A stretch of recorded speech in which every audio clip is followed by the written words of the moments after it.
Net metering का खात्मा और मुस्तकबिल का लायहा अमल। अस्सलाम वालेकुम, मैं हूं engineer Yasir Siddiqui.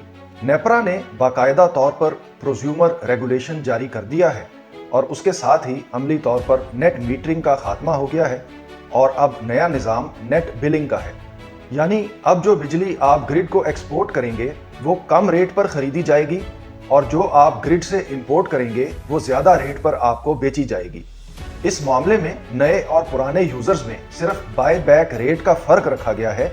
Off peak units की एक्सपोर्ट और इंपोर्ट की बराबरी को दोनों के लिए मुकम्मल तौर पर ख़त्म कर दिया गया है।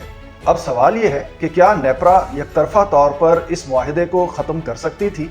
ये एक कानूनी सवाल है जिसे अदालत में उठाया जा सकता है, लेकिन एक बात वाज़ेह है कि अब ग्रिड आपका बिजनेस पार्टनर नहीं रहा।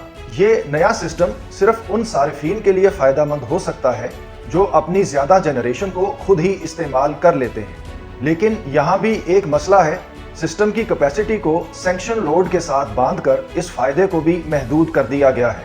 खास तौर पर घरेलू सार्फिन के लिए अब नेट मीटरिंग या नेट बिलिंग में ना मुआशी कशिश बची है, ना मुस्तकबिल की एनर्जी सिक्योरिटी। अगर बिजली में वाकई खुद कफालत चाहिए तो रास्ता वाज़ेह है और वो ये है कि आपको हाइब्रिड इन्वर्टर और बैटरी स्टोरेज सिस्टम्स की तरफ मुंतकिल होना पड़ेगा। अब यही पॉलिसी है और यही हकीकत है और मैंने इन्हीं हालात की पेशबंदी करते हुए आज से चंद माह कबल knowledge based collective decision making का प्लेटफॉर्म मुतारिफ करवाया था, जहां अब तक सैकड़ों लोग शफाफ तरीके से हाइब्रिड इन्वर्टर्स और लिथियम बैटरीज की करोड़ों रुपए की खरीदारी कर चुके हैं। जिन लोगों ने वक्त की अहमियत को समझा और मेरी बात की कदर की, उन्होंने इंतहाई मुनासिब कीमत पर हाइब्रिड इन्वर्टर्स और लिथियम बैटरीज परचेज कर ली और वो यकीनन एक बहुत बड़े फायदे में रहे।